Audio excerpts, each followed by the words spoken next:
Congress in 2010. He'd continued to serve for 3 terms before President Trump nominated him to serve as CIA director and later as the 70th Secretary of State. Secretary Pompeo was sworn in as Secretary of State in April of 2018, and just a month later, he would announce the first ministerial to advance religious freedom held here. The Secretary's leadership and heart for religious freedom is apparent. He is the driving force on this issue and uses it and puts it forward every chance he gets. And it's because of his leadership in this topic that we're able to host this second ministerial with over 100 foreign delegations present. We welcome even more foreign ministers back this year and nearly 3 times the civil society and religious leader participation as we had last year. So thank you, Secretary Pompeo, for making it clear that religious freedom is a top foreign policy priority for this administration. And we look forward to your comments. Please welcome Secretary of State Mike Pompeo.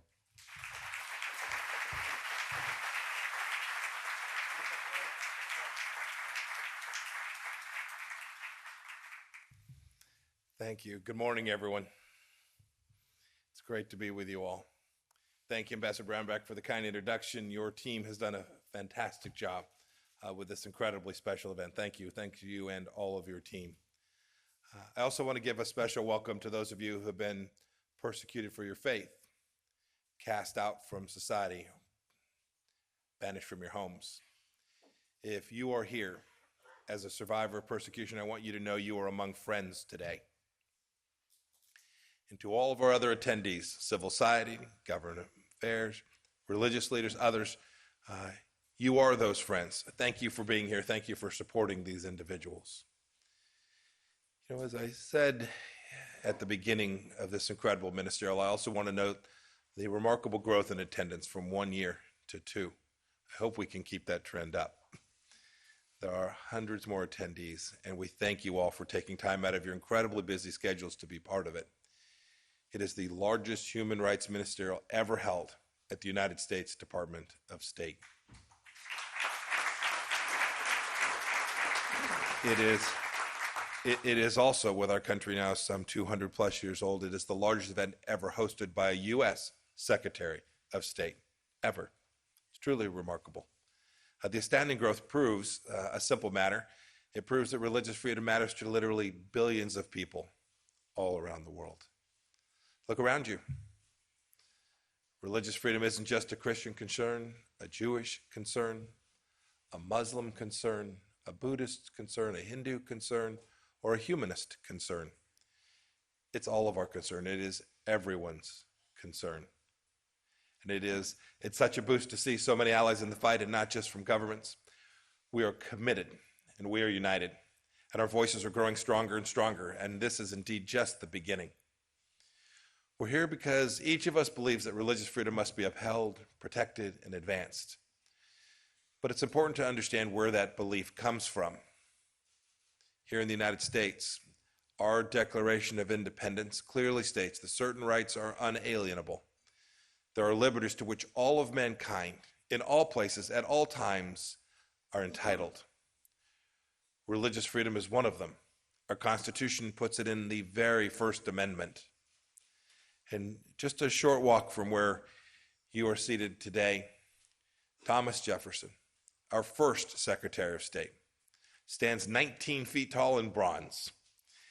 On the walls of his monument is a quote from the Virginia Statute of Religious Freedom, which he had helped author. It says, quote, "Almighty God hath created the mind free. No man shall be compelled to frequent or support any religious worship or ministry, or shall otherwise suffer on account of his religious opinions or belief." As you can see from that, religious freedom is embedded deeply in the American character, but it isn't exclusively an American idea. Indeed, just the opposite. The UN Universal Declaration of Human Rights affirms religious freedom or belief as a universal right. It's been now more than 2 centuries since Secretary Jefferson steered our foreign policy, but I'm with him. He said that Almighty God hath created the mind free, and everyone in this room understands and appreciates that. Today, we come together to turn our convictions into action. And there's not a moment to lose. A shocking 83% of the world's population live in nations where religious freedom is either threatened or denied entirely. Perhaps you've heard the recent news of the Cuban evangelical leaders who registered for this very event to come here to Washington, but were not permitted to come. Last weekend, the Cuban government prevented them from boarding their flights to travel to Washington, D.C. to express their religious freedom. Such is the thuggish, intolerant nature of the current regime in Havana. In the Islamic Republic of Iran, authorities banned religious minorities from possessing religious books, and they denied them access to education. The Cubans aren't alone in their repression. Of course, in May, the Iranian government prohibited religious minorities from working at child care centers where there are Muslim children. And as we know too well, beatings and imprisonments are common. Iranians who dare stand up for their religious freedom, for their neighbors, face abuse. Last month, the regime threw a city councilman in prison for calling for something so simple as the release of 2 Baha'is. Indeed, we're proud to have with us here today Dubrina Bet Tamraz, who is the daughter of Pastor Victor Ben Tamraz. Victor was sentenced to 10 years in prison in 2017 for his faith and is currently appealing his sentence. Sadly, these stories aren't confined to Iran. In Burma, each of you has had the chance to hear how the military has brutalized and persecuted the Rohingya, the large majority of whom are Muslim. On Tuesday, the United States announced visa restrictions on the 2 highest-ranking Burmese military commanders and 2 other senior military figures, each of them for having been involved in these very atrocities. It's the first time any country has taken public action against the Burmese military's highest-ranking leaders. Targeting the Rohingya is just one part of the military's decades-long war in Burma on ethnic and religious minorities. And you can see that from an individual who's here with us today, Pastor Longja Gamseng. He spent 15 months in prison for helping visiting journalists do the simple thing of report on damage caused by an airstrike on a Catholic church in Kachin. Welcome, Pastor Seng. And in China, the Chinese Communist Party demands control over the lives of the Chinese people and their souls. Chinese government officials have even discouraged other countries from attending this very gathering. Is that consistent with a guarantee of freedom of religious belief that is found directly in the Chinese Constitution? If you are here today and you're a country which has defied the Chinese pressure to come here, we salute you and we thank you. And if you have declined to attend for the same reason, we took note. We hope too that those of you who chose not to be here will reconsider your decision next time and find the courage to stand up for freedom every day and always. Everyone in this room knows too that the Chinese faithful need our support. In September of last year, Chun Waixia, a member of the Falun Gong, was sentenced to 3.5 years in prison simply for practicing his faith. In May of 2018, authorities arrested Wang Yi, the pastor of Early Rain Covenant Church, a large unregistered church in Chengdu, for openly criticizing the government's controls on religious freedom. He's still in jail today. And in China is home to one of the worst human rights crises of our time. It is truly the stain of the century. Since April 2017, the Chinese government has detained more than 1 million Chinese Muslims and other minorities in camps in Xinjiang. With us today is Juhar Ilham, a courageous woman who has fought for the release of her father. He was given an unprecedented life sentence for his writings, dedicated to bridging the gap between the Uyghur people and the Han Chinese, a noble undertaking. Ms. Bet Tamraz, Pastor Seng, Ms. Ilham are just 3 of the many who we invited here today. These are heroes who have come to this ministerial from around the world. Their stories are of fiery trials, heart-pounding courage, and truly uncommon faith. I'd like to ask all of them to stand now for applause.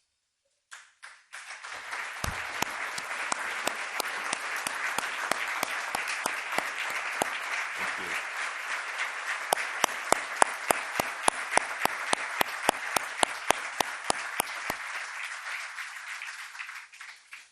I want each of you, and indeed all of us, to know that your work is not in vain. We're here today to support your quest to defend and promote religious freedom. I'm confident that together we can advance this cause. In fact, just look at what we've accomplished as a result of last year's ministerial. First, we've put our money where our mouth is. The State Department has established an International Religious Freedom Fund, a multi-donor fund that provides rapid assistance to victims of persecution all throughout the world. It's already serving good, and its purpose around the world is expanding. Just one example. It's assisting victims in Sri Lanka today as we stand here with medical bills after the attacks there this past Easter Sunday. We encourage more countries to step up to the plate and donate and contribute to this important cause that can do so much good all around the world. Since 2017, the United States has provided more than $340 million for vulnerable religious and ethnic communities in Iraq, particularly those that ISIS had targeted for genocide. Last year's ministerial, too, helped galvanize a huge part of that effort. Today, the IEDs that ISIS left behind are cleared. Kids are back in school. Lives are being saved, and much, much more. And today, I have the privilege to announce that USAID is providing $27 million in new humanitarian assistance to keep this very progress going.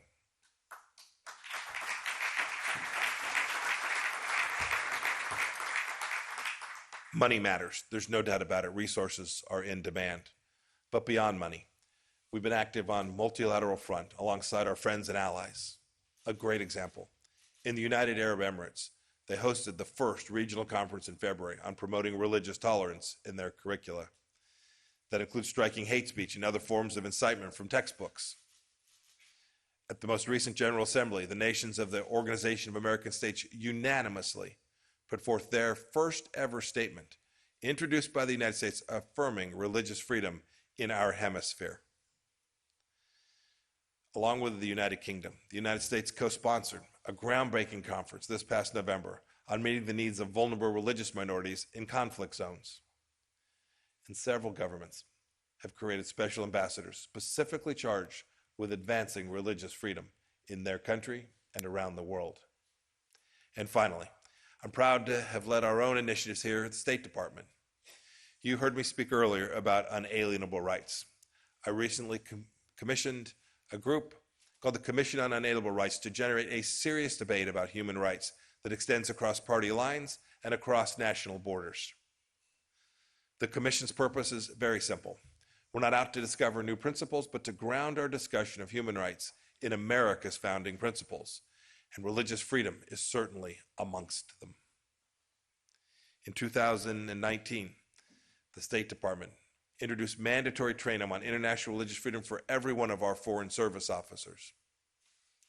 We've so far trained nearly 12,000 employees on how to identify religious discrimination and persecution, and how to work closely with faith leaders all across the world. It is incredibly important that our diplomats be our ambassadors for this first freedom.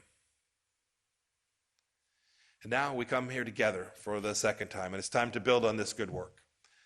Those of you who are government officials have the opportunity to take the next important steps.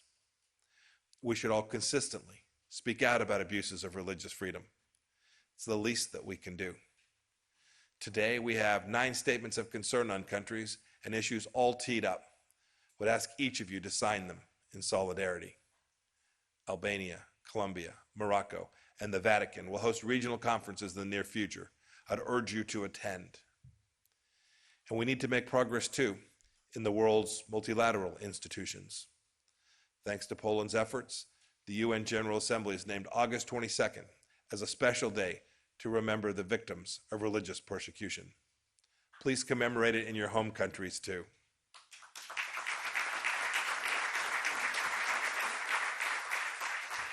And we should all keep making the case at the United Nations and with other bodies that religious freedom should be a priority for that institution. But governments alone can't properly tackle this problem. Our countries need to support civil society groups. You and the civil society groups are the true, real foot soldiers for freedom, and I thank you for that. Let's harness the passion of these people, of all faiths, to defend it. Look at how the fight against human trafficking has become a major humanitarian priority. Grassroots efforts made that happen, and I'm confident that we are replicating them. To that end, I'm very proud to announce today a new effort that's intended to help us in our goals across the board. We will create the International Religious Freedom Alliance. We hope that this new vehicle, the first ever international body devoted to this specific topic, will build on efforts to date and bring like-minded countries together to confront challenges of international religious freedom. It will provide a space for the work that we do here to flourish throughout the year. And, importantly, it will defend the unalienable rights for all human beings to believe or not to believe, whatever it is they choose. We're eager to discuss this new initiative with you and to work with you and to build it out. I'll end with a last word about why I'm personally so fired up for the fight for religious freedom. As an 18-year-old, a long time ago, I joined the Army. I joined it in part because I knew how precious America's basic constitutional freedoms were. But I was just a kid. I didn't understand them as fully as I do now. But there was a fire inside of me that our American creed is true and good and right. And now I have the privilege to serve as America's 70th Secretary of State, and I have the chance to defend these freedoms each and every day. Last year at this ministerial, I told this audience that we were working to bring home Pastor Brunson, who was unjustly held in Turkey for more than 2 years. This year, hallelujah, our prayers have been answered, and he's with us here today. Pastor Brunson, where are you at?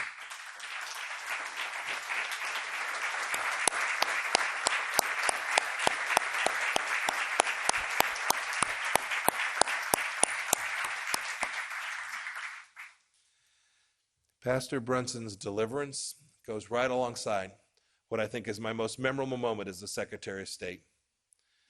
Last year, on one of my missions to North Korea, I brought home Kim Dong-chol, Kim Hak-sung, and Tony Kim. We got off the plane here at about 2:30 a.m. At Andrews Air Force Base. President Trump was there, the Vice President was there to greet them.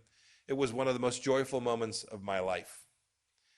As the three of them descended the stairs from the plane, they slipped me a little note. It was on an index card. I stuck it inside my coat pocket. And when I got home, I woke my wife up. It was early in the morning. And my wife, Susan, and I sat down to read the card.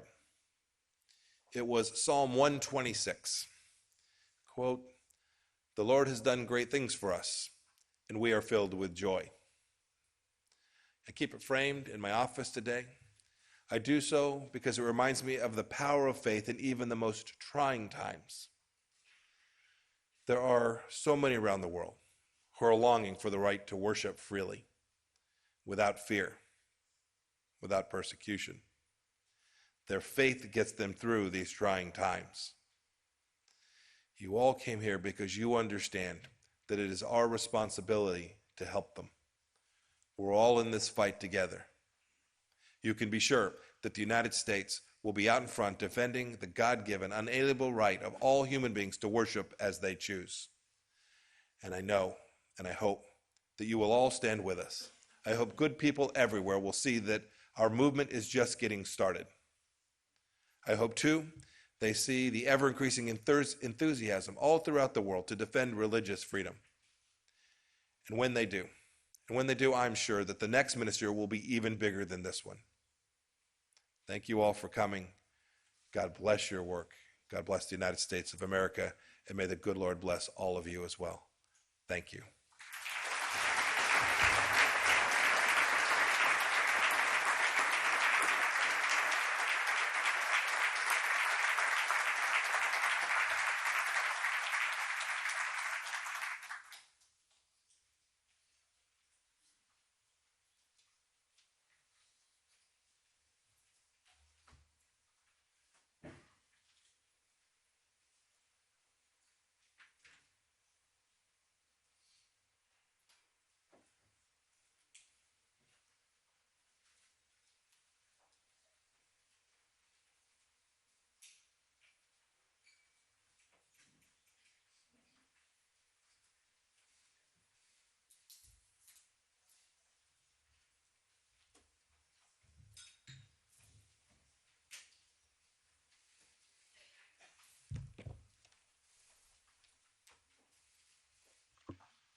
Thank you, Mr. Secretary.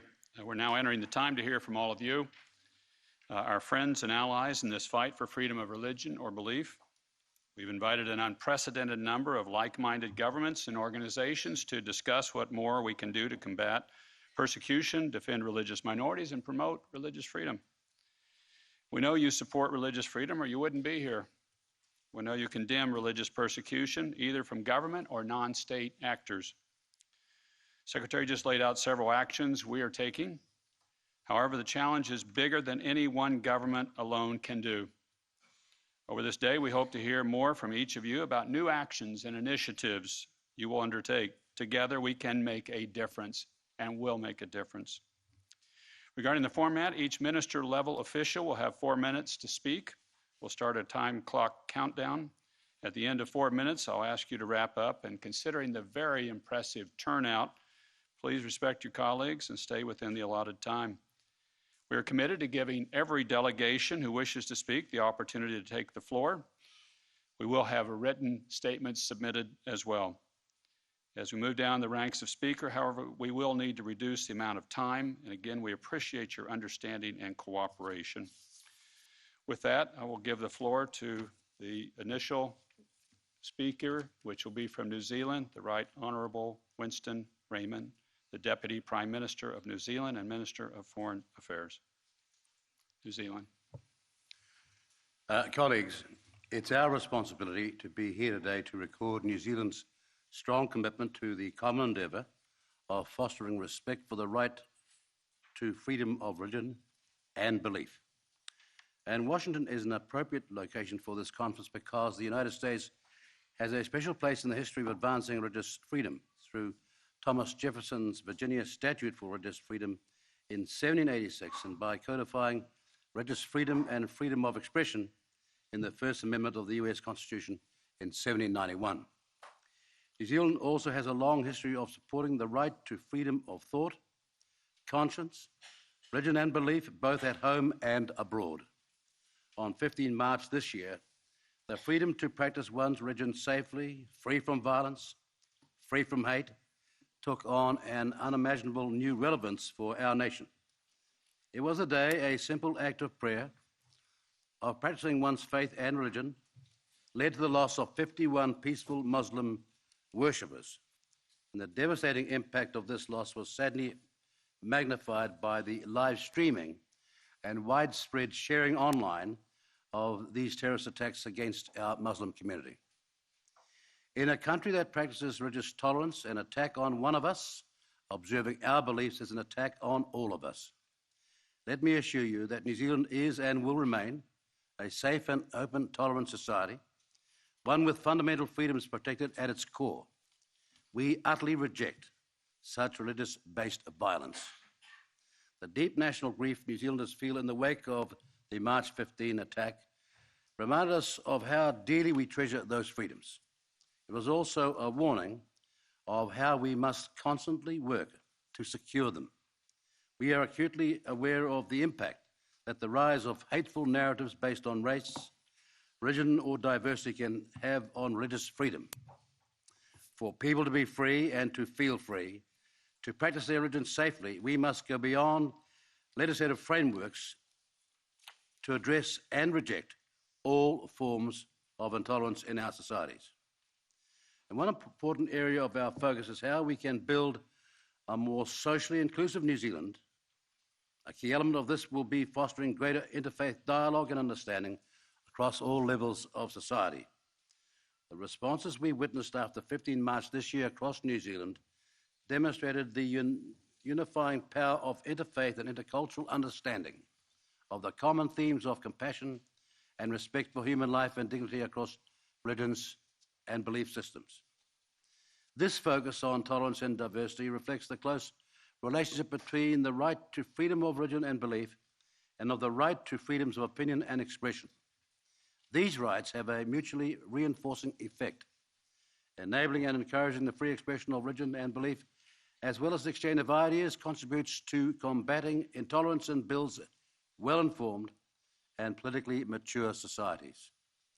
In summation, colleagues, New Zealand reiterates its concern at increasing levels of violence and discrimination based on or in the name of religion or belief that are occurring across the globe. In particular, the persecution of religious minorities through violence and discrimination that not only undermines their religious freedoms, but their enjoyment of many other basic rights, such as the right to speak freely without fear of persecution. In our discussions on freedom of religion and belief, we must remember the diversity this right encompasses. It encompasses the right not to believe. It is not limited to religion, but includes agnostic and atheistic beliefs, as well as matters of conscience. Ongoing attacks and discrimination are a sobering reminder that the international community must remain united in promoting freedom of thought, conscience, religion, and belief of all persons everywhere. For its part, New Zealand stands ready to work with you all. Thank you.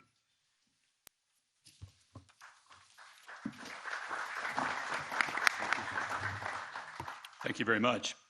We'll now call on His Excellency Sheikh Khalid Ahmed Mohammed, the Minister of Foreign Affairs of Bahrain. Thank you, sir. Bismillah ar-Rahman ar-Rahim. Thank you, Secretary Pompeo and Ambassador Brownback, for convening this conference once again to continue our work to ensure religious freedom across the globe, a universal and unalienable right that is central to the human experience and vital to promoting peace and stability. Since last July, and thanks to the efforts of many countries here, awareness of religious freedom and its importance has grown. The large and engaging attendance today shows the commitment we all share to promote religious freedom and end religious persecution. None of us are immune to acts of hate. Crimes targeting innocent people based on their religious belief affects and hurts us all. I salute those who spoke for their courage and for their perseverance, and I offer my deepest condolences to them and their families for their loss. And we commend the true leadership shown by Prime Minister of New Zealand when the tragic events shook that peaceful country. Extremism, hate, and sectarianism remain as dangerous and challenging as ever. We need to redouble our efforts to challenge and address extremist narratives wherever they arise. We must be vigilant in monitoring hate speech and extremist ideologies spread via social media. We must tackle the ideas before they manifest into actions. We will only succeed if we adopt a collective stance and commit our resources and efforts in a joint effort. The Middle East region, once a model for religious diversity and mutual prosperity, has sadly regressed. The spread of extremist organizations in recent years, such as Daesh, al-Nusra, and Hezbollah, brought along with it violence, destructions, crime against humanity, and an increase in extremist and sectarian discourse that continues to threaten the region. Combating these groups is a vital part of protecting religious freedom in the world, and I commend the United States of America in recognizing the threat that Hezbollah and its affiliates pose to the region and their efforts in combating the terrorist organization. Religious freedom and diversity are matters dear to the heart of every Bahraini, the majority of whom were born and raised with neighbors of varying faiths. As a proud majority Muslim country, we are guided by the Quranic verse, chapter 49, verse 13. O mankind, indeed we have created you male and female, and made you peoples and tribes that you may know one another. Verily, the noblest of you in the sight of Allah is the most righteous of you. In Bahrain, mosques, churches, synagogues, and temples across the street from one another. We have over 19 churches to serve the thriving Catholic, Orthodox, Coptic, and Evangelical church communities. And construction is underway for the Lady of Arabia Cathedral, which will provide a larger space for our Catholic community than the current church first constructed in 1939. Bahrain has several Hindu temples, including a 200-year-old Hindu temple that is still in active use, Sikh temple, and the only functioning synagogue on the Arabian Peninsula. In addition to Baha'i and Zoroastrian community practicing their faith in complete freedom. Religious freedom is embedded in our history and is a cornerstone of our identity under the leadership of His Majesty King Hamad bin Isa Al Khalifa. We are protecting and enhancing our proud heritage and historical legacy. The Constitution of Bahrain protects inviolability of places of worship, as well as freedom to engage in religious observances and to participate in religious processions. Religious violence, incitement to hatred, and sectarianism have no place in our society and are alien to our history as we are a welcoming place for people of all ethnicities and faiths. 2 years ago, His Majesty King Hamad issued the Kingdom of Bahrain Declaration. The content of the declaration reflects Bahrain's experience. The declaration recognizes Bahrain's experience enjoying promoting religious freedom. The declaration recognizes the divine gift of freedom of choice, unequivocally rejects compelled observance, and declares that every individual has the freedom to practice their religion. Acknowledging that people of all faiths should be accorded the right to congregate to worship, educate, celebrate, and practice the requirement of their respective faiths. The declaration states also, it is the responsibility of government to respect and protect equally both religious minorities and majorities. The King Hamad Global Center for Dialogue and Peaceful Coexistence, launched in March 2018, continues to work towards sharing Bahrain's experience in peaceful coexistence and religious freedom. We are happy to have them actively participating in this conference. We are also in the process of appointing Bahrain's first ambassador at large for religious freedom. Excellencies, we are proud to be here with you at this conference to share our historical heritage and open society. We know we are on the right path, and we are determined to remain firmly on this path and never waver. Thank you.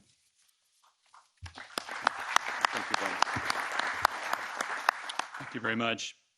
Now hear from the Holy See, His Excellency Paul Richard Gallagher, the Secretary for Relations with States of the Holy See. Excellencies, dear friends, the Holy See is grateful for the invitation to take part in this second annual Ministerial to advance religious freedom, and I appreciate this opportunity to offer some brief remarks on the enjoyment of this most fundamental and essential human right, religious liberty. The Holy See is committed and actively engaged in bringing a unified and strong collaborative voice among religious leaders.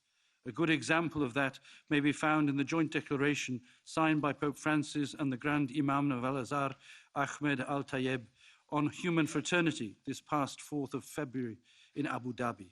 In that declaration, among many other interesting points, they resolutely declare that religions must never incite war, hateful attitudes, hostility and extremism, nor must they incite violence or the shedding of blood. These tragic realities are the consequence of a deviation from religious teachings. Another point from the declaration that merits being mentioned is the need to develop and respect the concept of citizenship. The concept of citizenship is based on the equality of rights and duties under which all enjoy justice. It is therefore crucial to establish in our societies the concept of full citizenship and reject the discriminatory use of the term minorities, which engenders feelings of isolation and inferiority. Indeed, the equal protection and rights under the law remains an essential ingredient of the fair application of justice for all, underscoring the equal dignity of every person. A few weeks after the papal trip to the United Arab Emirates, the Holy Father made a visit to Morocco, and there, among other things, made an appeal together with His Majesty King Mohammed VI, recognizing the unique and sacred character of Jerusalem, Al-Quds al-Sharif, and expressing their deep concern for its spiritual significance and its vocation as a city of peace. There needs to be both mutual autonomy and constructive collaboration between religious communities and the state. Although independent, both entities are striving to promote the well-being of the human person, who is at once both a citizen and religious. When the state and religion become conflated or blurred, as Pope Francis has rightly warned, religion risks being absorbed into the administration of temporal affairs and tempted by the allure of worldly power that in fact exploit it. The obfuscation of freedom to exercise one's religion freely in some places of the world remains a serious concern for the Holy See. On his return from Morocco, the Holy Father said, "Today we Christians face the danger that some governments will take away our freedom of conscience, which is the first step towards taking away freedom of worship. The answer is not easy, but let us not just accuse Muslims, let us also accuse ourselves for these countries where this is happening, and this should make us feel ashamed." Having considered a number of the more significant developments coming from the Holy See in the past year, I would like to offer a couple of other points for consideration. One is the indispensable role of religious education as a key to the prevention of any radicalization that could then lead to extremism. It is necessary that teaching in schools from the pulpits and through the media, especially through digital technology and social media, do not foment intransigence and extremist ideologies, but rather foster mutual respect, dialogue, and reconciliation. In the condemnation of the abuse of religious freedom, especially when religious sentiment is used in an attempt to justify terrorism, there must also be a concomitant conviction and real commitment to stopping the market and flow of weapons and financing that fuels these atrocities against religious targets, whether persons or sites. Governments need to do everything possible to ensure that they are not collaborating with state or non-state actors that are involved in such reprehensible activities. Finally, the involvement of religious leaders in the collaborative effort with states and international organizations in the search for effective solutions to avoid further abuses to the freedom of religion and advancing this fundamental human right should not be limited to the level of dialogue. And I thank you for your kind attention.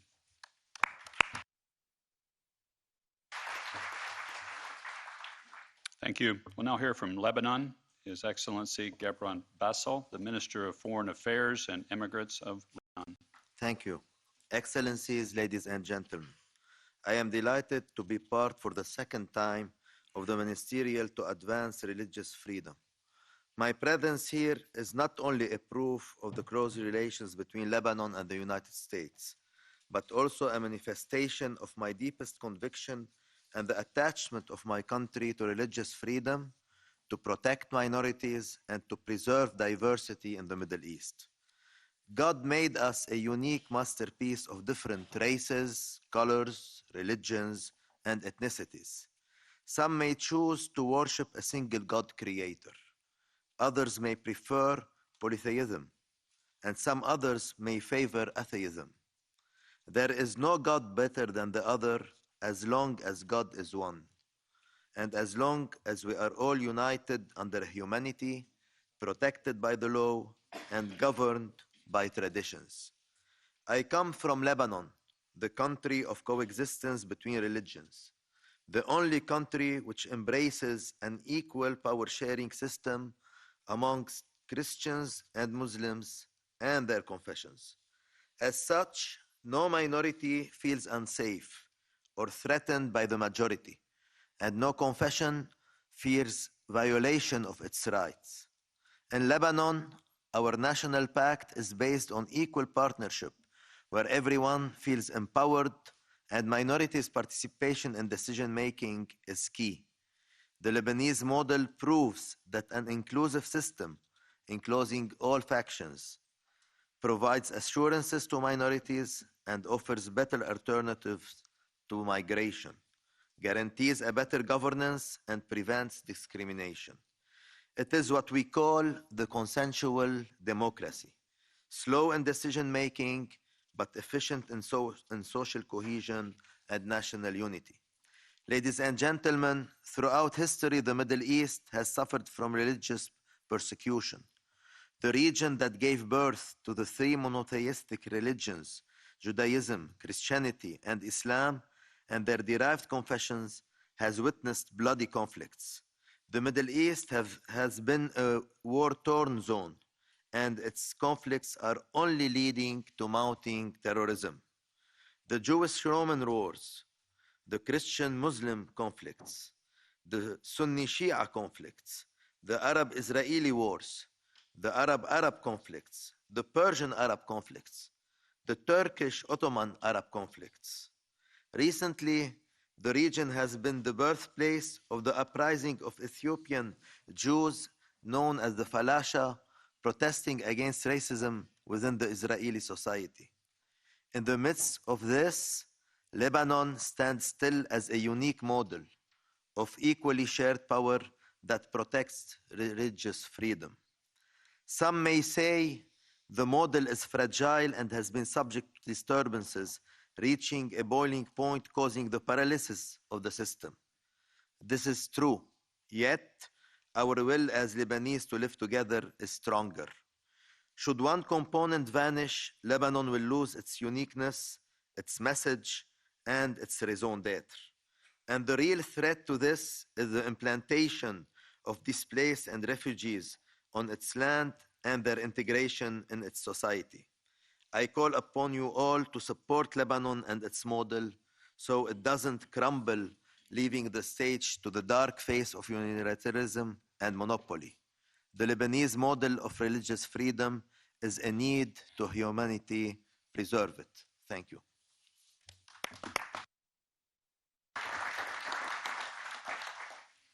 We'll now hear from Slovakia, His Excellency Miroslav Lajcek, the Minister of Foreign and European Affairs of the Slovak Republic. Thank you, Excellencies, dear colleagues. First of all, many thanks to Secretary Pompeo for bringing us together for an extremely important purpose. We are all here because we agree that the right to believe or not to believe, that the freedom to profess and practice one's faith is birthright of every human being, bedrock of democracy, and essence of global peace and security. And we believe this right needs to be further advanced and better protected. Because as President Franklin D. Roosevelt put it more than 80 years ago, and I quote, "Where freedom of religion has been attacked, the attack has come from sources opposed to democracy. Where democracy has been overthrown, the spirit of free worship has disappeared," end quote. In Slovakia, these words resonate very loudly, especially this year, as we mark 30 years of liberty and religious freedom in Central Europe. So we approach this issue mindful of the past. All the more worrying it is that after decades of peace in Europe, this value is not enjoyed universally, and we can see troubling trends all across our continent and the world. For that reason, Slovakia is determined to reinforce safeguards of freedom of belief and to promote religious tolerance with focus on three things. First, education, to instigate open-minded and tolerant attitudes towards different religions. Second, dialogue, to prevent misuse of religion as a political instrument. And third, engagement, to identify the sources of hatred, intolerance, and extremism, and address their root causes. This means engaging all parts of society, the state, the youth, civil society, religious leaders. To advance these goals, Slovakia has recently undertaken a series of steps at home to counter displays of intolerance. These include a significant amendment to the Criminal Code and Code of Criminal Procedure that allows a more effective prosecution of offense of extremism, including the prosecution of defamation of a nation, race, and belief. The scope to prosecute incitation to violence based on various grounds, including religion, was broadened and redefined. In September 2018, the government supported the new exhibitions in the Holocaust Museum in the city of Sereď with donation of €1 million. In November 2018, Slovak Parliament adopted a working definition of anti-Semitism, which had been developed by the International Holocaust Remembrance Alliance. This would facilitate criminal prosecution of hate crimes and hate speech. Aside from working from home, Slovakia, as a firm believer in multilateralism and the power of joint action, is actively promoting religious tolerance also at multilateral platforms. To name a few instances, supporting the freedom of religion is one of Slovakia's priorities in the United Nations Human Rights Council. As a current chair of the Organization of Security and Cooperation in Europe, we set the promotion of non-discrimination based on religion as one of our main goals. Among other initiatives, we organized a high-level conference on combating anti-Semitism in the OSCE region in Bratislava in February this year. We used the opportunity to remind the OSCE participating states that we cannot overlook manifestations of anti-Semitism and intolerance and need to counter the extremist agenda that once again seems to be getting fertile grounds in Europe. And lastly, Slovakia continues to provide development and humanitarian aid to vulnerable persons in partner countries, including in the Middle East and Africa, and carries out humanitarian activities according to the needs of the international community. We continue to view any attack on religious freedoms not only as an unjust threat to those whom they target, but also to the country's own stability. Promotion of religious freedom is therefore of both a moral and a strategic value. I thank you.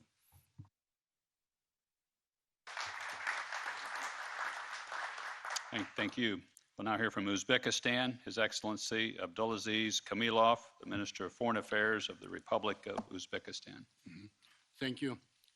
Dear Ambassador Brownback, distinguished participants of the conference, ladies and gentlemen, allow me to express my sincere gratitude for the invitation of the delegation of Uzbekistan for the second international conference to advance religious freedom. We consider this as a recognition by the international community of the unprecedented reforms being carried out in Uzbekistan under the leadership of President Shavkat Mirziyoyev. These reforms are stable and irreversible. The real progress is observed in the sphere of ensuring religious freedom in Uzbekistan. First and foremost, attention is being paid to improving and liberalizing the national legislation. The practical procedures of producing, importing, and disseminating religious literature were simplified. The registration process of religious organizations was further optimized. Thus, since early 2019 alone, new religious organizations were registered in Uzbekistan, including those of non-Islamic faith, the Sunbagin Christian Church, Pentecostal Revival Church, and Evangelical Christian Baptist Church. The composition of the Council of Confessions has been expanded by adding to it the representatives of religious minority organizations, Jehovah's Witness, Union of Evangelical Christian Baptist Church, and Center Full Gospel Church. The religious education and enlightenment remains an important factor for spiritual and moral renewal of society. The government of Uzbekistan endorsed and encouraged active participation of women in religious upbringing of youth. For the first time in 20 years, the law on freedom of conscience and religious organization is being revised. We intend to involve international experts to this process, including those from the United States. We have already held preliminary discussions with participation of the experts of the Office of the Ambassador at Large for International Religious Freedoms in Brownback. The draft law will be delivered soon to the U.S. Helsinki Commission, the OSCE Office of Democratic Institutions and Human Rights, and the UN Special Rapporteur Ahmad Shahid for international expert evaluation. We are carrying out a profound work on decriminalization and the radicalization of persons charged with crimes related to religion. In this, we are proceeding from the principle enlightenment against ignorance. More than 20,000 prisoners who were sentenced on religious grounds have been pardoned. In May this year, on the instruction of the President of Uzbekistan, Shavkat Mirziyoyev, a special plane delivered to Tashkent 156 Uzbek citizens, mainly women and children, escorted by deceptive ways to the area of armed conflict in the Middle East, and especially in Syria. At the moment, they are being given jobs and going through sooner social rehabilitation in society. The humanitarian operation was carried out proceeding from the norms of international law, provisions of the resolution of the UN Security Council, and close cooperation with the ICRC and UNICEF. Dear participants of the forum, we are grateful to Secretary Pompeo for the decision to delist Uzbekistan from the countries of particular concern list in the sphere of religious freedom. Taking this opportunity, I'd like also to express my deepest gratitude to Ambassador Brownback for his invaluable contribution in our cooperation to advance religious freedom. We are committed to undertake broad cooperation with international government and non-government organizations, including the relevant bodies of the United Nations, OSCE, European Union, the United States, and other interested parties in the framework of ensuring religious freedoms in Uzbekistan. Thank you for your attention.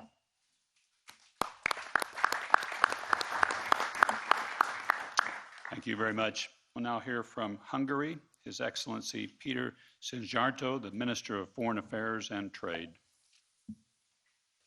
Thank you, Ambassador. Dear colleagues, it's absolutely an honor to be invited and an honor to represent a country which has been Christian for the last 1,019 years. It's an honor to represent a country here which has protected Christianity many times throughout its history and is still proud to be Christian nowadays as well, and argues in favor of Christianity and Christian culture to be given the priority in Europe.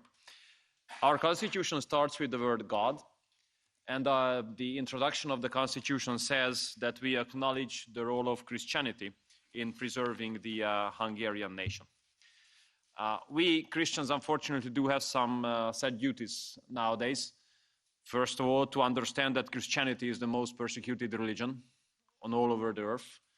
All 4 or 5 men and women who are persecuted for their belief are Christians.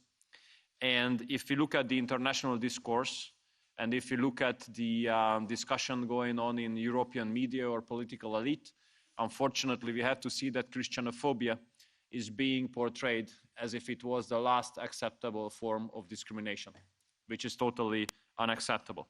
And if you look at the declarations and resolutions of international organizations, you will hardly find any reference to tortures and challenges which the Christian communities have to face all over the world.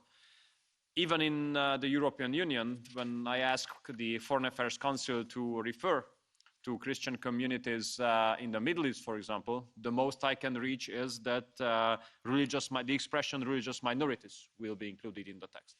But I really do believe that if we Christians do not speak up in favor of the Christian communities, no one else will do so.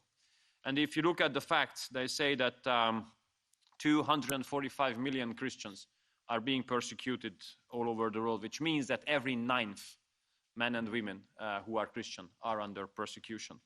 In 4,136 cases, Christians were killed last year, which means that there are 11 Christians being killed every day all over the world. And 1,266 churches were either ruined or attacked during the last year. That's why we urge all international organizations to leave hypocrisy and political correctness behind and address this issue properly, or at least to be brave enough to speak about that openly, honestly, and in a straightforward manner. We Hungarians are the first ones to establish a separate state secretariat in the government, which has only one duty: to look after and monitor the destiny and the situation of the Christian communities all over the world. And if there's a need, we help. So far, we spent $36.5 million on strengthening the Christian communities where they live, because our basic approach is that we do not want to help the Christian communities, the members of the Christian communities, to leave their homes, but to help them to be able to stay and to be stronger there, because our principle is bring help where it is needed and don't bring problems where there are no problems yet, at least. In this framework, we have rebuilt houses of 1,200 Christian families in Iraq to be able to return. We are building schools for the Christians in the Middle East with the Chaldean Church and with the Syrian Orthodox Church. We cover the medical costs of the Christian hospitals, 3 of them, in Syria. We are just now reconstructing 33 Christian churches in Lebanon. And we carry out a comprehensive development and construction program on the Nineveh Plain. Unfortunately, we Hungarians do have a first-hand experience of persecuting any kind of religion under the communist regime, where practicing Christian religion was only possible in secret, and we don't want these times to return, to be repeated anywhere in the world. That's why we cherish, Ambassador, the leadership of the US administration in this regard, and I'm happy to announce here that the 2nd International Conference on Persecuted Christians, based upon the initiative of Prime Minister Orban, will take place this year, November, in Budapest again. Thank you very much for your efforts, and thank you for the invitation.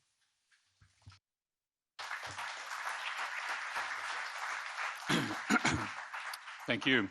We'll now hear from Tunisia, His Excellency Kemias Genaou, the Minister of Foreign Affairs of the Republic of Tunisia. Thank you, Ambassador. Excellencies, ladies and gentlemen, I would like first of all to thank Secretary of State Mike Pompeo and the State Department for organizing this important and timely conference.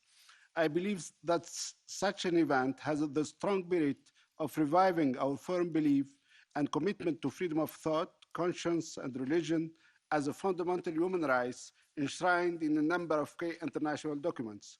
The Universal Declaration on Human Rights and the International Covenant on Human Rights, as well as the United Nations Declaration on the Elimination of all forms of discrimination based on religion, have set the applicable international standards for the promotion and protection of this right.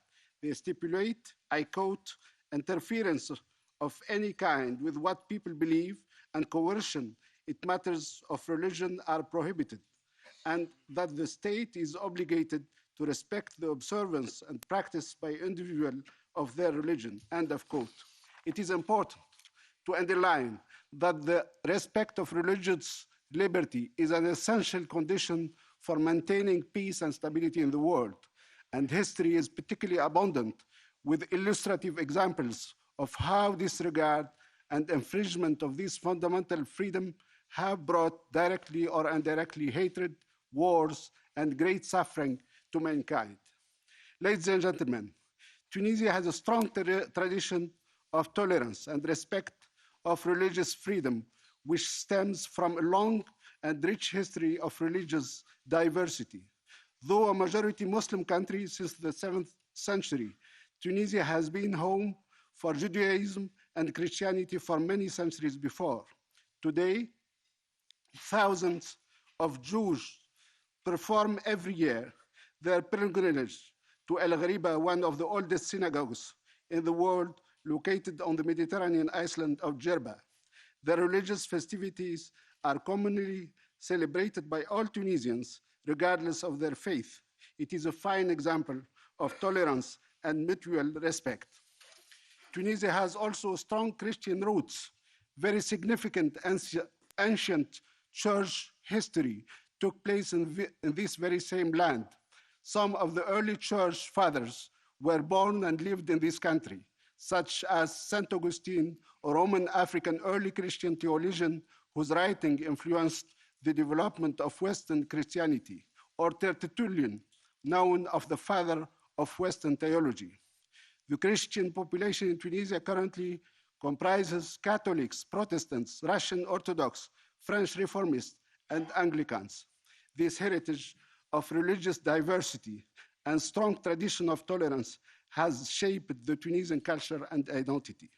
It accounts also for the strong official commitment to freedom of religion and the protection of religious minorities, a commitment which reflects both at the legal setting but also in practice through concrete measures to protect religious minorities, secure places of worship, and disseminate the culture of tolerance and peaceful coexistence and mutual respect.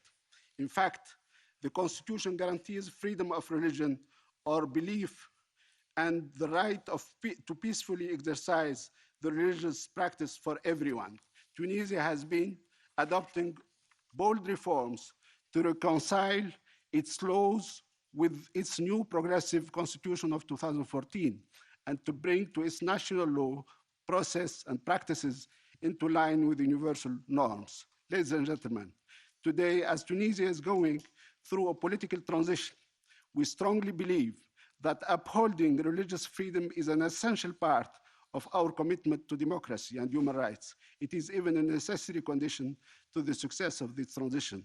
Equally, we believe that protecting the religious liberty is part of our struggle against religious fanaticism, violent extremism, and terrorism, which deny to the others the most fundamental human rights, the right to life.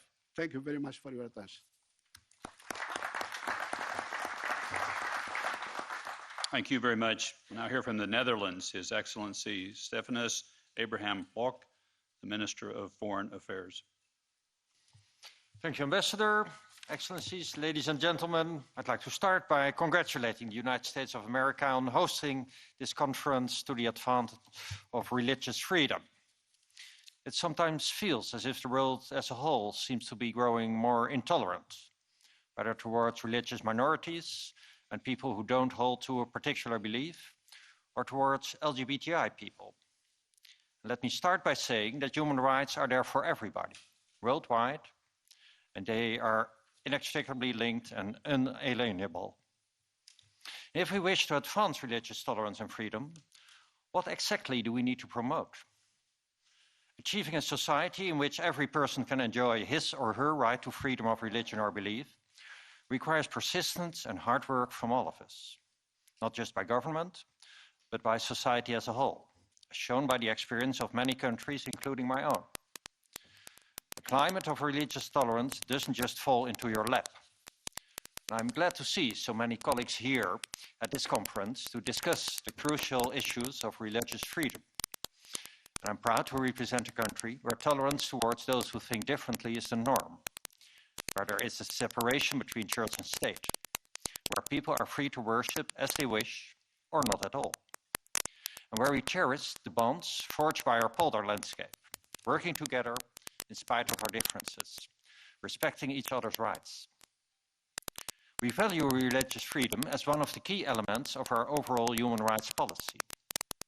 We hold that the right to freedom of religion or belief cannot be achieved without observance of other rights, such as freedom of expression, equal rights for women and equal rights for LGBTI people, enabling everyone to participate in society, irrespective of religion, belief, political views, race, gender, sexual orientation, or gender identity. We have best practices to share, and we want to learn from others. We also want to reinforce our policy.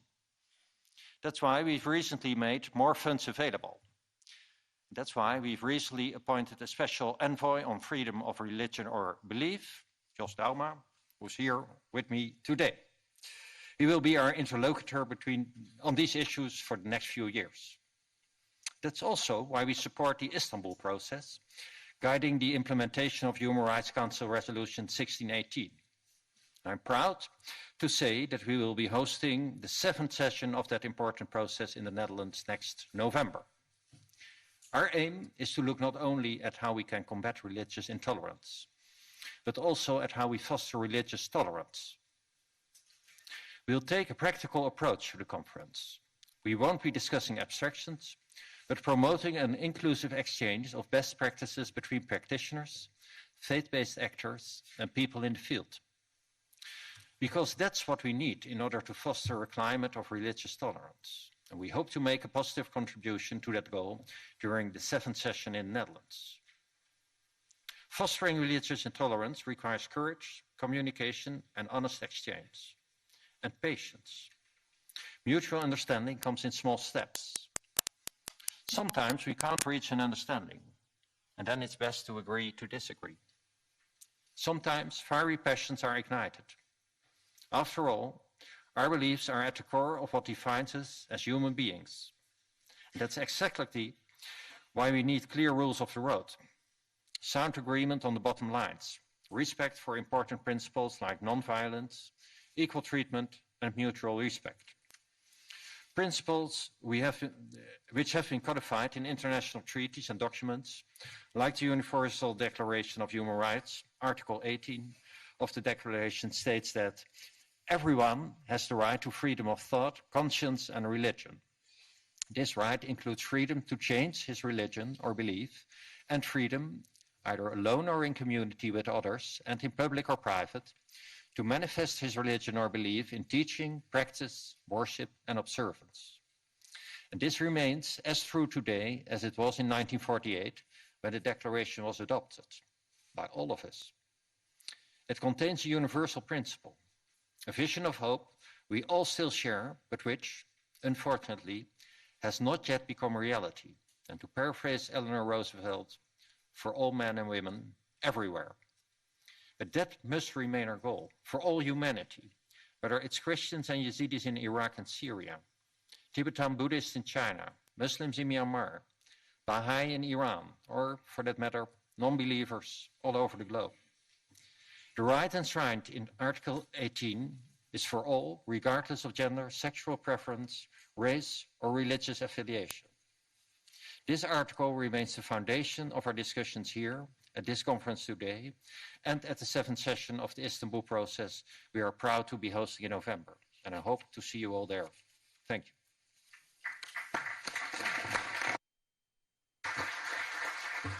Thank you. We now will hear from Iraq, His Excellency Mohammed Ali Abdullah Mahmoud Al-Hakim, the Minister of Foreign Affairs of the Republic of Iraq. Thank you, Ambassador. I will deliver my statement in Arabic, just to change the pace here. Thank you very much. أنتهز فرصة هذا المؤتمر لأعرب عن الامتنان العالي لوزارة الخارجية الأمريكية على إقامة وتنظيم هذا المؤتمر المهم والإشادة بآثاره الإيجابية على العلاقات الإنسانية بين مجتمعاتنا. السيدات والسادة، أن تعايش الأديان في العراق يمتد بجذوره إلى الحضارات القديمة في بلاد الرافدين ثم إلى العصر الإسلامي، وساعد الموقع الجغرافي للعراق وخصوبة أرضه وتنوع موارده الطبيعية إلى تشكيل بيئة حاضنة للتعايش السلمي للأديان المختلفة. ولا شك أن ثقافة التعايش التي كانت سائدة في العراق أفرزت لنا بيئة ثقافية زاخرة بالإبداع في مجالات عدة، منها الأدب والفن والبحث العلمي. لقد عانى العراق من أسوأ هجمة شرسة عرفها التاريخ الإنساني المعاصر، والمتمثلة بما قامت به عصابات داعش الإجرامية من انتهاكات واعتداءات بحق العراقيين من مختلف الأديان والطوائف والقوميات الذين عاشوا بأخاء ووئام لقرون مضت. وقد تجدد عهد الإخاء بين العراقيين مرة أخرى من خلال نداء المرجعية الدينية في النجف للعراقيين في المدن الوسطى والجنوب بالوقوف جنبا إلى جنب مع تشكيلات القوات المسلحة من أجل الدفاع عن أهلهم المغتصبة أراضيهم والمعتدى على حرمتهم في مدن سنجار ونينوى وصلاح الدين والأنبار وغيرها من المدن، وتحريرها واستعادتها والقضاء على عصابات داعش الإرهابية.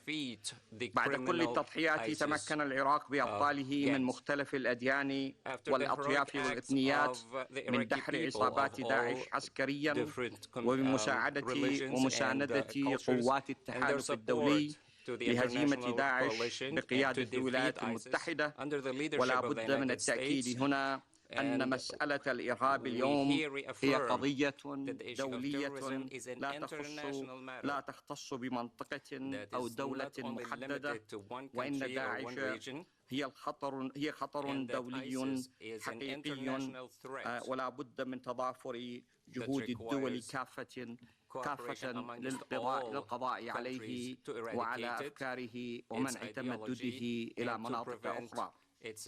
السيدات والسادة، لقد أعد رئيس الجمهورية قانونا جديدا رفعه إلى البرلمان العراقي لحماية النساء اليزيديات اللواتي تعرضن للاضطهاد على يد داعش. كما أننا لنا الفخر أن تقوم الخارجية الأمريكية ليلة أمس بتكريم السيدة باسكال وردة وزوجها السيد ويليام وردة على جهودهم المتميزة في العمل التطوعي في العراق. السيدات والسادة، وضعت حكومة بلادي برنامجا موسعا ومتعدد المحاور للتعامل مع مشكلة المهجرين وإعادتهم إلى مدنهم المحررة من خلال توفير الخدمات الأساسية من إعادة إعمار الكنائس والجوامع ودور العبادة الأخرى في تلك المناطق، والعمل على بناء الصلح والسلم المجتمعي مع التركيز على المكونات المسيحية واليزيدية والشبك والتركمان الشيعة ضمن الأولويات. أود التأكيد على أننا كدول لا بد من الوقوف وقفة موحدة ضد داعش أو أي تنظيم متطرف يهدد مجتمعاتنا، وملاحقة فلول هذه العصابات التي تتخذ اليوم من بعض المخيمات ملاذا آمنا، ومحاكمتهم وإنزال العقاب العادل بحقهم، والأخذ بنظر الاعتبار أن هناك عددا كبيرا من عوائل داعش من النساء والأطفال، وعلينا جميعا أن نتعامل مع هذه المشكلة. أخيرا، السيد الرئيس، نؤيد رسالة المؤتمر التي تركز على دعم حرية الأديان والمعتقد للجميع وفي كل مكان دون خوف أو اضطهاد، وبما يحترم كرامة الإنسان والمجتمع. أن حرية العبادة هي حرية الفرد وجزء من حقوق الإنسان. وشكرا جزيلا.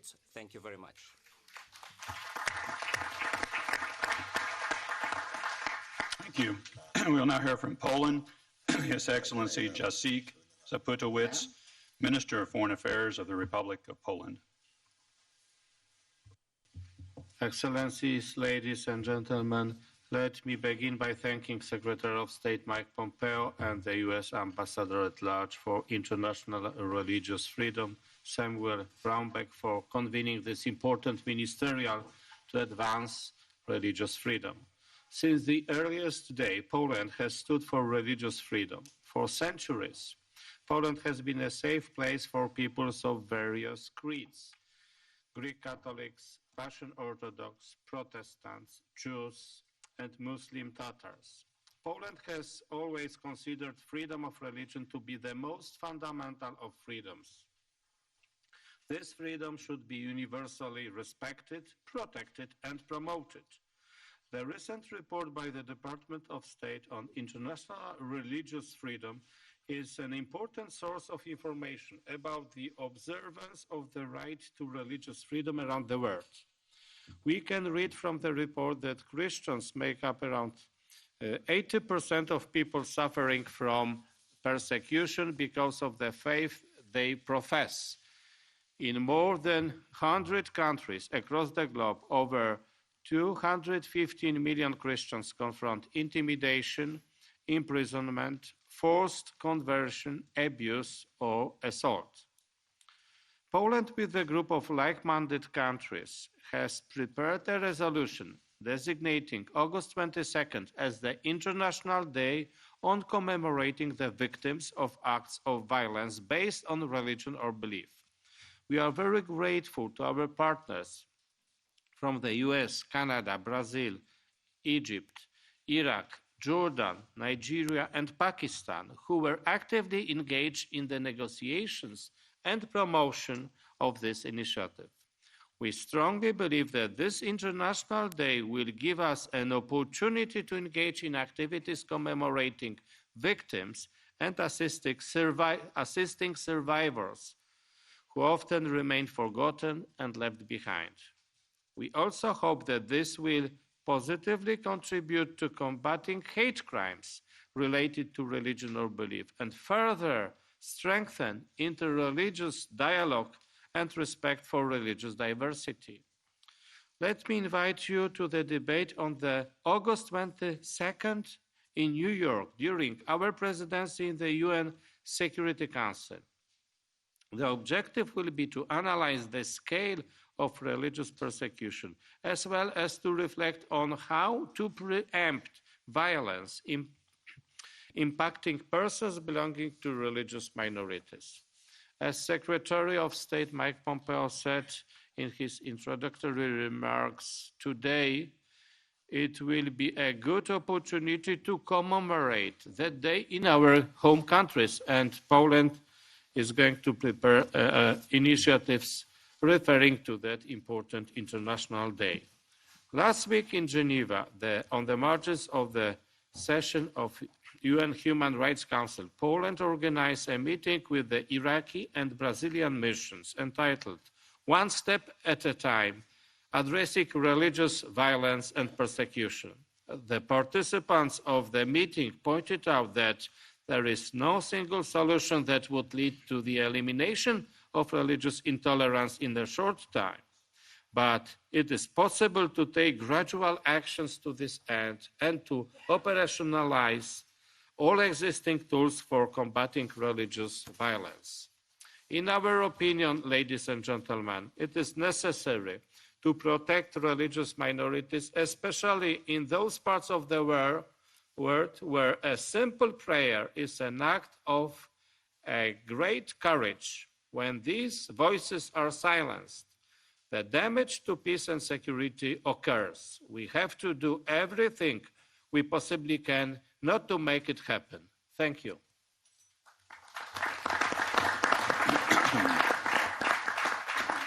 Thank you. We'll now hear from Kosovo, His Excellency Dr. Begit Bakuli, Deputy Prime Minister and Minister of Foreign Affairs. Honorable Ambassador at Large Sam Brownback, dear colleagues and friends, Excellencies, ladies and gentlemen, I would like to thank you and commend you for the initiative taken to organize the second ministerial to advance religious freedom here today in Washington. Kosovo is a country driven by the principles and values of democracy, human rights, and freedom. Religious freedom is a principle that matters for us because of our history, our heritage, and our future.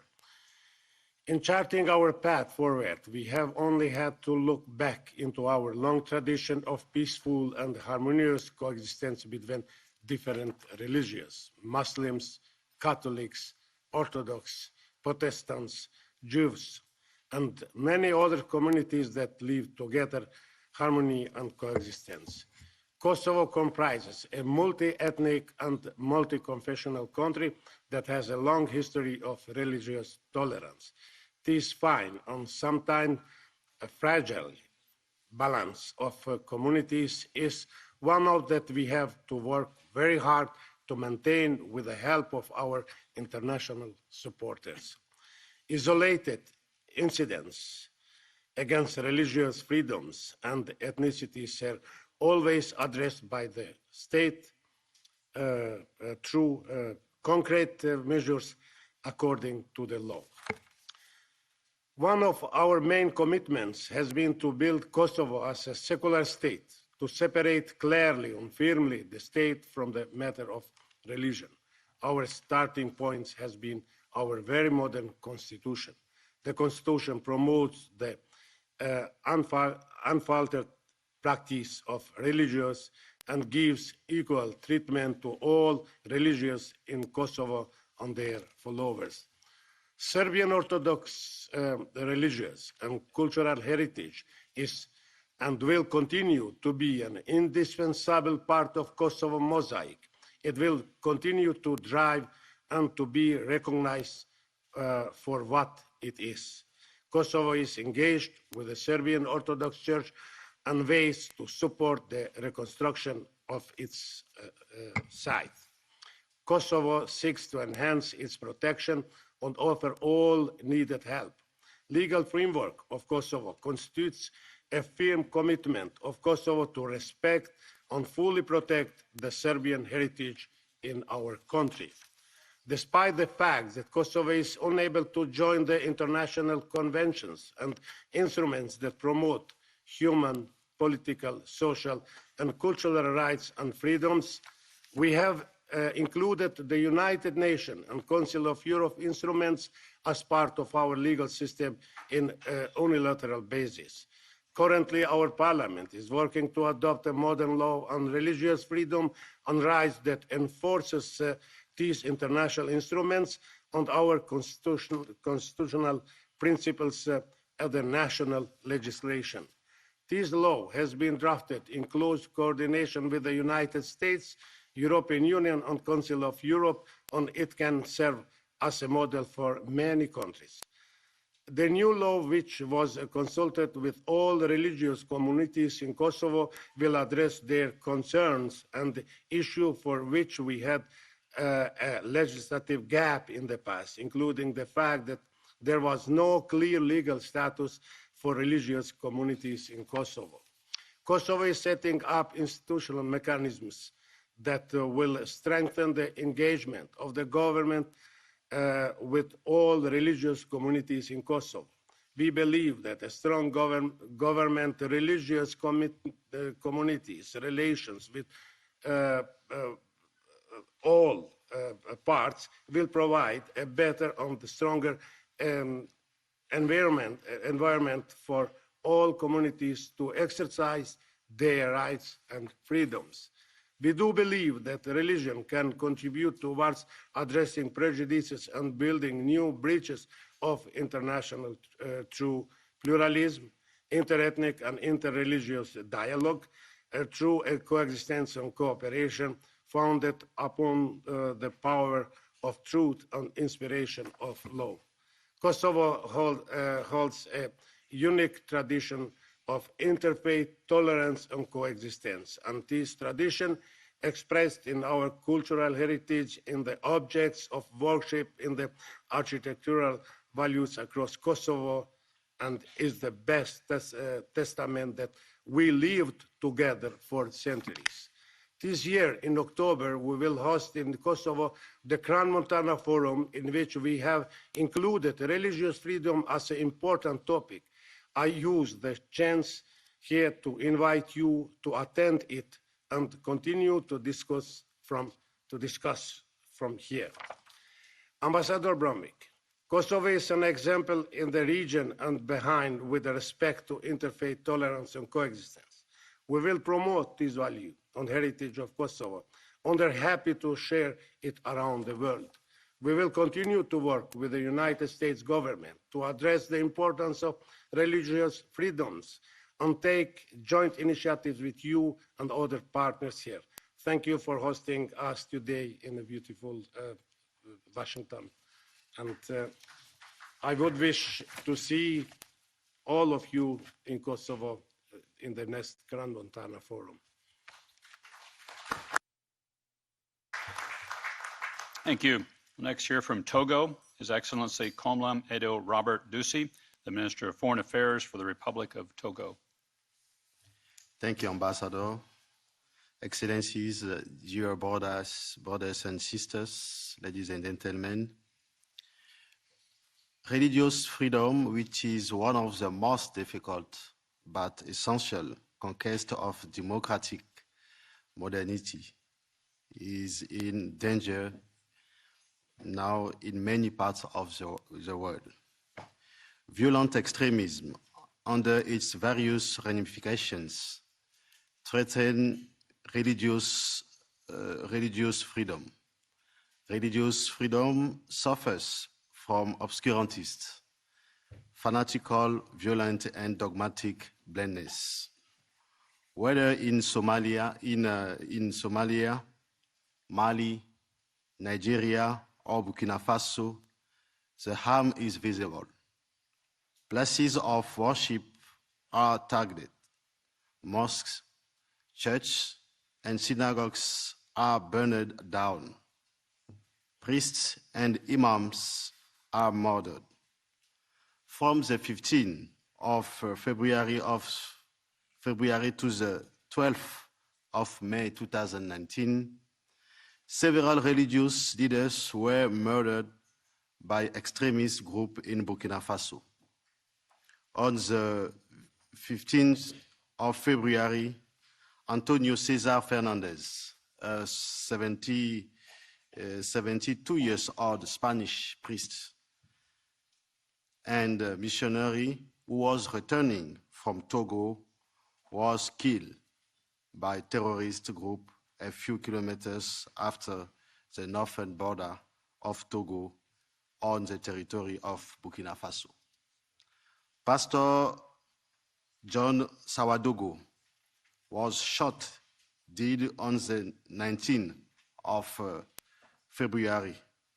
The pastor of the Assembly of God, Elisore from Burkina Faso, on the 31st of April.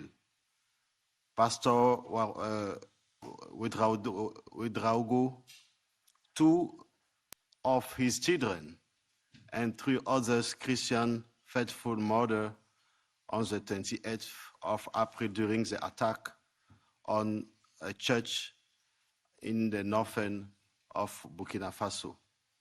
Father Simeon Yampa, a priest of the Catholic Church in the city of Dablo, on the 12th of May.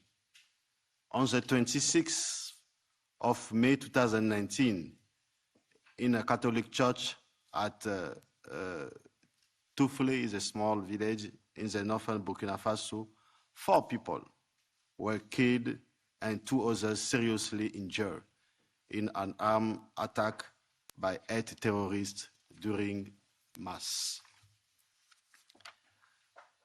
Our state in Africa carry out monitoring and regulatory work to guarantee the exercise of religious freedoms, which are fundamental human freedoms. Our states have a duty that they must carry out, which is to protect the exercise of religious freedoms against extremism and the threat of terrorism. In my country, Togo, religious freedom is a right enshrined in the basic law. Indeed, the Constitution of Togo provides that everyone has the right to freedom of conscience, worship, and opinion on the exercise to these rights and freedoms must be done in accordance with the principle of respect for the freedoms of others. Religious denominations have the right to organize and exercise their activities freely in accordance with the law and the principle of secularism. In the name of secularism, the state remains equidistant from the different religious denominations and work in the name of the same principle to the free exercise of religious freedoms. The state prohibits discrimination and the ground of religion. After the unfortunate events of destruction of mosques and churches in Lomé in 2018 that were condemned by all religious denominations and the national community, our government has increased its vigilance.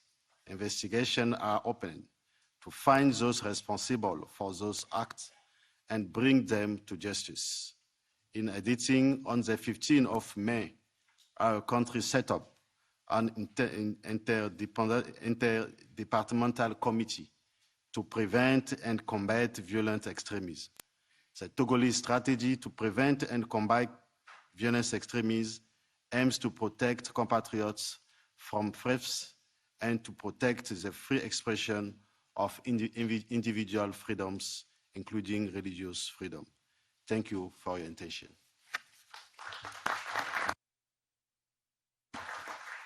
Thank you. We'll now hear from Kazakhstan, His Excellency Doran Abayev, the Minister of Information and Social Development of the Republic of Kazakhstan. Dear conference participants, Your Excellencies, ladies and gentlemen. First of all, I would like to express my appreciation to the government of the United States and personally to the Vice President, the Honorable Michael Pence, the Secretary of State, the Honorable Michael Pompeo, and the Ambassador at Large for International Religious Freedom, the Honorable Sam Brownback, for the initiative and the organization at the highest level of the Second Ministerial Conference to Advance Religious Freedom. As you know, since independence, the first president of Kazakhstan, Nursultan Nazarbayev, took a course to ensure freedom of religion and non-discrimination. Thanks to this, representatives of more than 3,700 religious associations representing 18 faiths live peacefully in our country today. Due to the huge ethnic and religious diversity, Kazakhstan was able to create an authoritative platform for dialogue between civilizations. Thus, 6 congresses of the leaders of the world and the traditional religions have been successfully held in our capital. This is a unique format for discussion of the most pressing issues on the global agenda by the spiritual leaders of our time. Kazakhstan recently held presidential election according to democratic principles such as transparency, fairness, and competitiveness. The new president of Kazakhstan, Kassym-Jomart Tokayev, and the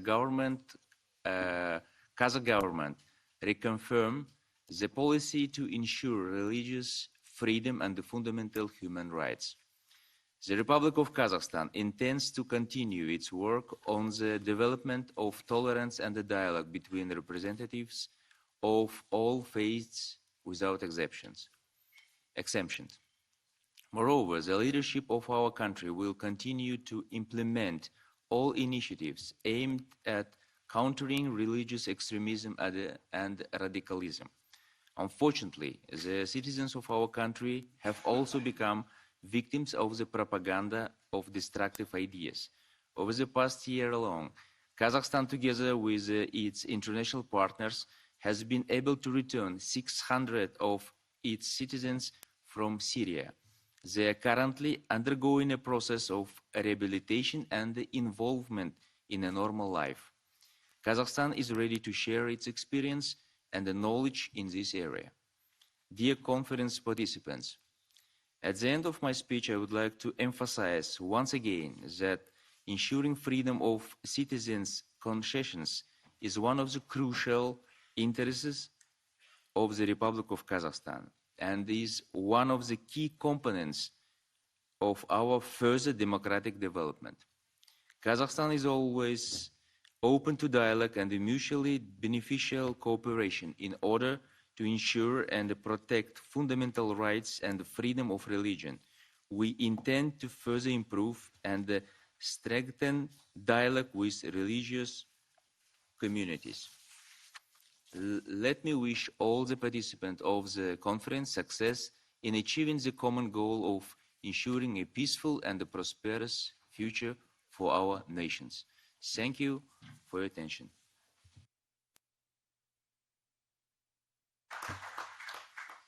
We'll now hear from Montenegro, His Excellency Dr. Srdjan Domanovic, the Minister of Foreign Affairs.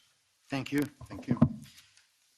Excellencies, ladies and gentlemen, let me first thank Secretary Pompeo for convening second ministerial meeting to advance religious freedoms, largest of its kind in the world.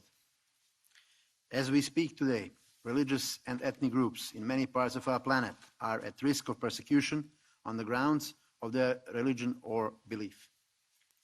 Since our last gathering, we have witnessed horrific acts of violence against religious groups with high number of casualties around the globe. There are numerous cases where freedom of religion is being breached by acts of persecution and discrimination. We cannot be silent to these situations. Religion has been over and over again weaponized, while the voices of so many victims of religion-based violence remain unheard. Religious beliefs are being manipulated in order to fuel acts of violent extremism and terrorism, which are recognized as global threats to security and stability. The pretense of combating terrorism or violent extremism is sometimes used to repress religious minorities and as a result to hold them back from practicing their faith. States should put more efforts in combating the roots of violent extremism and terrorism, without making association with any religion, nationality, civilization, or ethnic group. Promoting religious freedoms lies in the very core of Montenegro's rock-solid commitment to preserve peace and stability in the Western Balkans. In turbulent 90s, Montenegro avoided dragging its territory into bloodshed in the name of the religion. Instead, we opted for protection of rights of all religious groups, regardless of their size. That very approach enabled us to grow into a stable, multicultural, multi-religious, and multi-ethnic state. Such policy helped us to achieve membership in NATO and to become a leading candidate for the EU integration. Therefore, my government is firmly committed to further strengthen interreligious tolerance in Montenegrin society.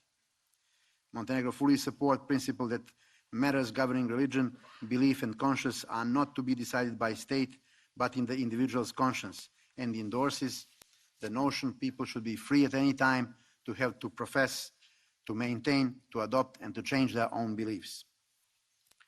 It is quoted by EU Statement on Freedom of Religions or Belief from September 23, 1999.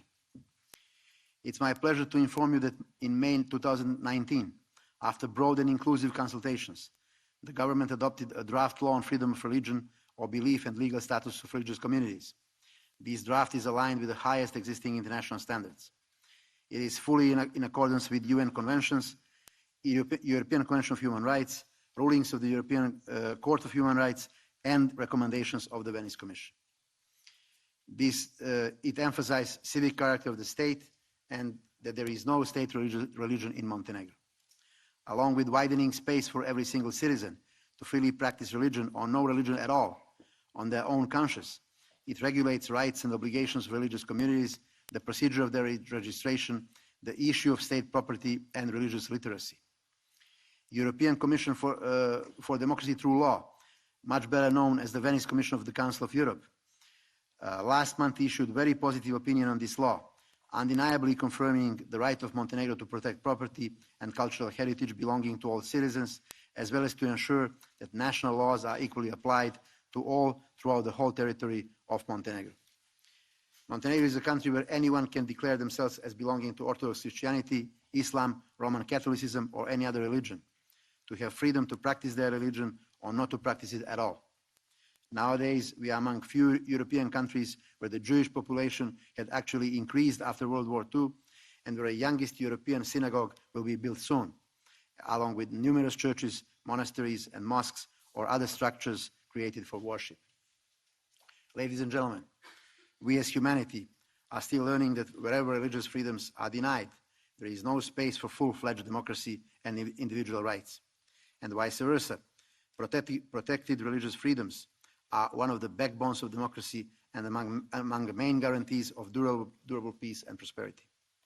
Stepping our efforts to combat anti-Semitism, to protect Christians, Muslims, and other groups, to reform oppressive laws and policies, are inseparable from political efforts to counter ISIS and violent extremism of any form, from searching for a peaceful solution to conflicts, providing humanitarian assistance, advancing democratic practices in Europe and elsewhere.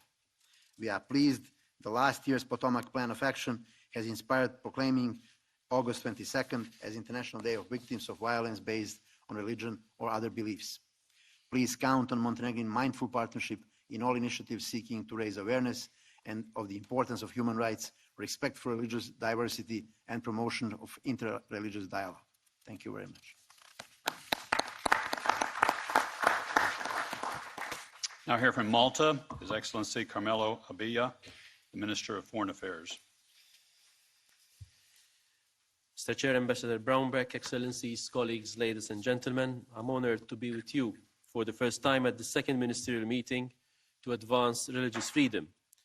Thanks goes also to the United States and Secretary Pompeo for the kind invitation. As evidenced by the recent tragic events in New Zealand, Sri Lanka, as well as rising anti-Semitism worldwide, fundamentalism, extremism, and hate crimes based on religious motives are on the rise. This reminds us that a global collective response is needed.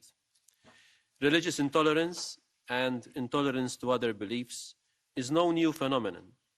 We have, however, learned that this has to be challenged through dialogue and debate, not the closing of doors to the outsider or the foreigner. Tackling the root causes of religion or belief-based intolerance is a daunting task, which is why we must stand united and determined in our intent.